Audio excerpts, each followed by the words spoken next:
मारो राजस्थान का वक्त है। नमस्कार, मैं रविंद्र सिंह आपके साथ। टोंक की बड़ी खबर से शुरुआत, जहां पर कांग्रेस पर प्रधानमंत्री नरेंद्र मोदी ने एक बार फिर से आरोपों की बौछार लगा दी है, झड़ी लगा दी है आरोपों की। जमकर कांग्रेस पर बरसे हैं। कांग्रेस के घोषणा पत्र पर एक बार फिर हमला बोला है प्रधानमंत्री ने। मंगलसूत्र और स्त्री धन पर कांग्रेस की बुरी नजर है। कांग्रेस आएगी तो आपकी संपत्ति का एक्सरे कराएगी। कांग्रेस राज में हनुमान चालीसा पढ़ना गुनाह है। इसके अलावा उन्होंने कहा है कि SC ST के आरक्षण में कांग्रेस सेंधमारी करेगी।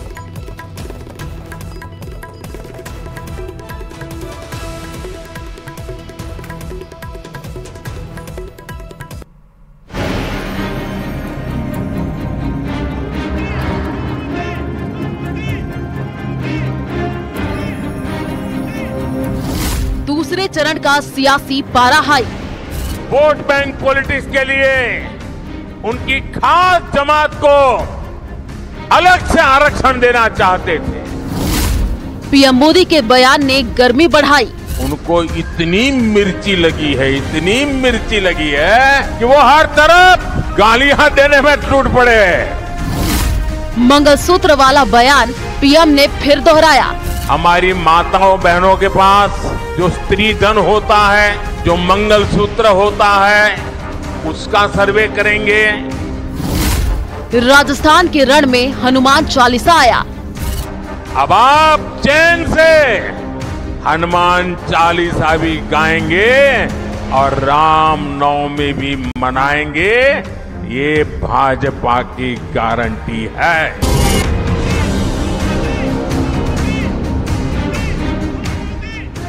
राजस्थान में लू के थपेड़े पड़ते हैं तो रेतीले धोरे झरने की तरह बहने लगते हैं। अभी न तेज गर्मी शुरू हुई है और न ही लू बह रही है, लेकिन लोकसभा चुनाव में गर्मी सिर चढ़ करके बोल रही है। पहले चरण के मतदान के बाद अब बारी है दूसरे फेज की, और जैसे जैसे तारीख नजदीक आ रही है वैसे वैसे मौसमी पारे के साथ सियासी पारा भी बढ़ रहा है।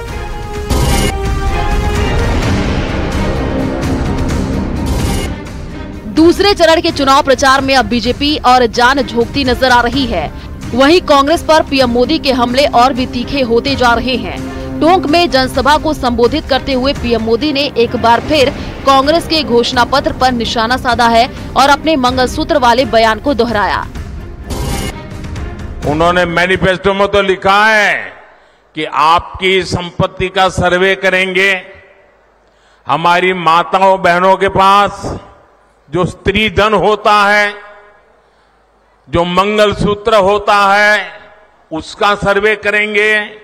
और फिर उनके एक नेता ने तो भाषण में कहा एक्सरे किया जाएगा, एक्सरे किया जाएगा। मतलब आपके घर में अगर बाजरे के अंदर डिब्बे में भी कुछ रखा है तो वो भी एक्सरे करके खोजा जाएगा। आपको बता दें, 2 दिन पहले बांसवाड़ा में पीएम मोदी ने कांग्रेस के घोषणा पत्र पर जोरदार हमला किया था और इसी का जिक्र करते हुए उन्होंने टोंक में कहा कि मैनिफेस्टो का मुद्दा उठाने पर कांग्रेस को मिर्ची लग रही है और गठबंधन में भगदड़ मची हुई है। अभी परसों जब मैं राजस्थान आया था तो मेरा एक 1.5 मिनट का भाषण, 90 सेकंड का भाषण, और मैंने कुछ सत्य देश के सामने रखा और पूरी कांग्रेस और इंडी गठबंधन में ऐसी भगदड़ मची है, ऐसी भगदड़ मची है। 2-3 दिन पहले मैंने कांग्रेस की इस वोट बैंक की राजनीति, तुष्टीकरण की राजनीति का पर्दाफाश किया था। इससे कांग्रेस और उसको सिस्टम में उनको इतनी मिर्ची लगी है, इतनी मिर्ची लगी है कि वो हर तरफ गालियां देने में टूट पड़े। कांग्रेस पर हमलों की बौछार करते हुए पीएम मोदी यही नहीं रुके। उन्होंने कांग्रेस पर लोगों की आस्था का अपमान करने का आरोप लगाया। अपने भाषण में पीएम मोदी ने कर्नाटक का जिक्र किया और कहा कि कांग्रेस राज में हनुमान चालीसा सुनना भी गुनाह है। इसी कांग्रेस पार्टी ने तुष्टीकरण के लिए मालपुरा, करौली, छबड़ा, टोंक जोधपुर को दंगों की आग में झोंक दिया था। झोंक दिया था कि नहीं झोंक दिया था? झोंक दिया था कि नहीं झोंक दिया था? क्या ऐसे लोगों को माफ करोगे? अब भाजपा सरकार आने के बाद किसी की हिम्मत नहीं है कि आपकी आस्था पर सवाल उठा दे। अब आप चैन से हनुमान चालीसा भी गाएंगे और राम नवमी भी मनाएंगे, ये भाजपा की गारंटी है। 26 अप्रैल को राजस्थान की बाकी 13 सीटों पर मतदान होने हैं और अगले 1-2 दिन में चुनाव प्रचार और भी तेज होगा। अब देखना ये होगा कि पीएम मोदी के इस बयान पर कितनी सियासत होती है। Bureau report, news 18। जयपुर के एसएमएस अस्पताल से एक बड़ी खबर आ रही है, जहां पर रक्तदान करने के बाद एक युवक की मौत हो गई। रक्तदान के बाद युवक के सीने में दर्द होना शुरू हो गया था और दर्द के बाद युवक को इमरजेंसी में सीपीआर दिया गया। एसएमएस ब्लड बैंक में रक्तदान की बात सामने आ रही है। चाकसू रहने वाले 27 साल के नितेश नाम के युवक की मौत हो गई है। तो बड़ी खबर जयपुर से आ रही है, जहां पर रक्तदान करने के बाद युवक की मौत हो गई है। सौरभ गृहस्थी हमारे संवाददाता जुड़ चुके हैं। सौरभ, क्या कुछ कहना है डॉक्टर का, अगर बात हो पाई हो, या प्रबंधन का एसएमएस के? देखिए, अभी तक प्रबंधन से बात नहीं हो पाई, लेकिन कुछ देर पहले का ये पूरा मामला है। और चूंकि जिस प्रकार से बताया जा रहा है कि नितेश नाम का युवक जो है वो अपने किसी रिश्तेदार जो अस्पताल में एडमिट थे, उनके लिए संभवतः ब्लड डोनेट करने के लिए अस्पताल गया था। और डोनेशन के बाद जो है वो उसकी तबीयत जो है वो खराब हुई। तबीयत खराब होने के बाद उसे इमरजेंसी में लाया गया। बताया गया कि इस दौरान उसे सीने में दर्द की शिकायत जो है वो देखने को मिल रही थी, और जिसके बाद डॉक्टर्स ने सीपीआर दिया और कोशिश की कि जो है वो उसे बचाया जा सके, लेकिन ऐसा नहीं हो पाया और युवक की जो है वो मौत हो चुकी है। और फिलहाल जो शव है वो मोर्चरी में जो है वो रखवा दिया गया है। पोस्टमार्टम जो है वो किया जाएगा। ये जानने की कोशिश की जाएगी कि आखिरकार किस प्रकार से जो है वो मौत हुई है, क्योंकि आमतौर पर ब्लड डोनेशन के बाद जो है वो इस प्रकार की घटना सामने नहीं आती। इस वाले केस में क्या कुछ कारण रहे हैं, इसकी जो है वो जांच की जाएगी। लेकिन ये बात बताई जा रही है कि एसएमएस के ब्लड बैंक में ही जो है वो डोनेशन के लिए पहुंचा था और इसके बाद उसकी तबीयत खराब होने लगी, जिसके बाद इमरजेंसी लाया गया था।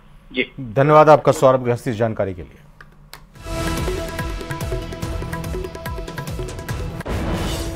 और बाड़मेर से एक बड़ी खबर आ रही है, जहां पर पूर्व विधायक अमीन खान को जान से मारने की धमकी मिली है। शिव से पूर्व विधायक अमीन खान को जान से मारने की धमकी मिली है। सोशल मीडिया पर जान से मारने की ये धमकी दी गई है। फेसबुक पर मैसेज के जरिए ये जान से मारने की धमकी दी गई है। अमीन खान को ये जान से मारने की धमकी दी गई है। 26 जून से पहले काम तमाम करने की धमकी दी गई है। सोशल मीडिया पर धमकी देते हुए कहा गया है कि जान ले लेंगे हम।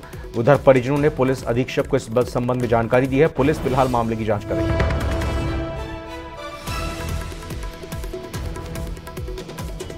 तो 26 जून से पहले जान से मारने की धमकी दी गई है। पूर्व विधायक अमीन खान को जान से मारने की धमकी शिव से पूर्व विधायक को दी गई है।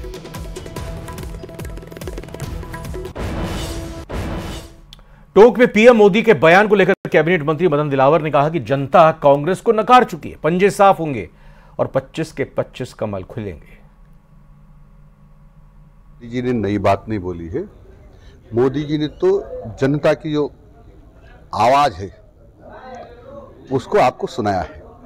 जनता की आवाज है कि वो भारतीय जनता पार्टी को 25 की 25 सीट जीत करके देना चाहती है, जिता कर देना चाहती है। उस बात को उन्होंने दोहराया है। कांग्रेस की जो तुष्टिकरण की राजनीति उस पर भी बोल रहे हैं कि लगातार कुछ कांग्रेस की बात मत करो यार। ये वो कांग्रेस है जिन्होंने भारत की 3 बीघा जमीन बेच दी, आतंकवादियों के लिए सुप्रीम कोर्ट के दरवाजे खटखटाने। और अब यह खबर चित्तौड़गढ़ से बताते हैं आपको, जहां बीजेपी प्रदेश अध्यक्ष सीपी जोशी ने भींडर कस्बे में एक बड़े बयान को दिया है। उन्होंने कहा है कि लोकसभा चुनाव के बाद नरेंद्र मोदी तीसरी बार प्रधानमंत्री बनने जा रहे हैं। मेरा दावा है कि मोदी के तीसरी बार प्रधानमंत्री के बाद बाबर का बच्चा बच्चा जय श्री राम बोलेगा। सीपी जोशी ने कांग्रेस पार्टी पर जमकर निशाना साधा है। उन्होंने कहा कि कांग्रेस पार्टी के राष्ट्रीय अध्यक्ष मल्लिकार्जुन खड़गे सनातन को गाली देते हैं।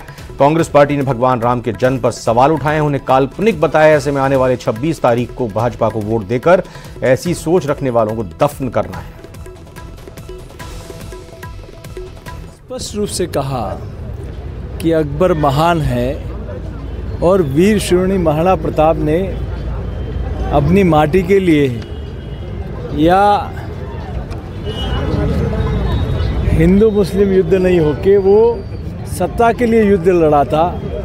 शायद वो भूल गए, अगर सत्ता के लिए लड़ते तो वो कभी भी समझौता कर लेते, लेकिन उन्होंने कभी पराधीनता स्वीकार नहीं की, संघर्ष किया, लेकिन मुगलों के हाथों मेवाड़ को कभी नहीं दिया, कभी पराधीन नहीं होने दिया, स्वाधीनता के लिए सब कुछ कर दिया। लेकिन कांग्रेस ने हमेशा अकबर को महान माना है।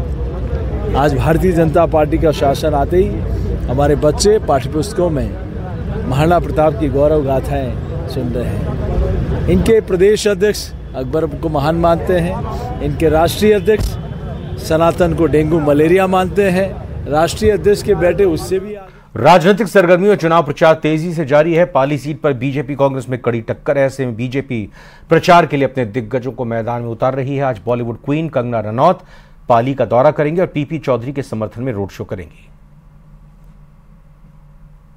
चुनाव के मद्देनजर चुनाव प्रचार अब अपने चरम पर है और आज हम हैं पाली लोकसभा क्षेत्र से सांसद और इस बार के प्रत्याशी पीपी चौधरी के यहाँ। हम उनके किचन में पहुंचे, जानकारी मिली थी कि पीपी चौधरी साहब चाय बना रहे हैं और चाय के बड़े शौकीन थे। जो नजारा है आपके सामने देखिए, हालांकि चुनाव की आपाधापी और भागदौड़ के बीच में पीपी चौधरी साहब चाय छान रहे हैं और उसके बाद में जो चाय की चुस्कियों के साथ साथ जो उबाल आया है वो अब कहीं ना कहीं राजनीति में भी देखने को मिलेगा।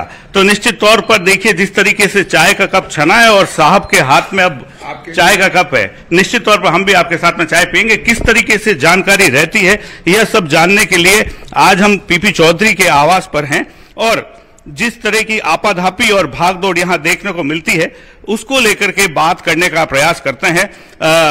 साहब आपसे जानना चाहेंगे कि किस तरीके से यह जो है भागदौड़ आपके साथ में लगातार देखने को मिल रही है। इस आपाधापी के बीच में भी चाय की चुस्कियों में किसी प्रकार की कोई कमी नहीं है। देखिए चुनाव के टाइम में 2-3 घंटे सोने की एक आदत बन जाती है। हमें तो मुझे लगा नहीं था पहले कि 3 घंटे सो करके भी काम चल सकता है क्या, लेकिन अब काम चल रहा है। तो 3 घंटे लगातार पिछले करीब 20 दिन से लगातार ये कार्यक्रम चल रहा है। क्षेत्र के खूब दौरे हुए, हमने खूब रोड शो भी निकाले, आम जन से भी मिले और मैंने इसको बहुत एक तो होता कि चित्तौड़गढ़ लोकसभा चुनाव में कांग्रेस प्रत्याशी उदयलाल आंजना के समर्थन में किस तरह से चुनाव प्रचार करने आया आरएलपी सुप्रीमो की बात होगी, लेकिन एक छोटे से ब्रेक के बाद फिर इस खबर को आपको दिखाएंगे।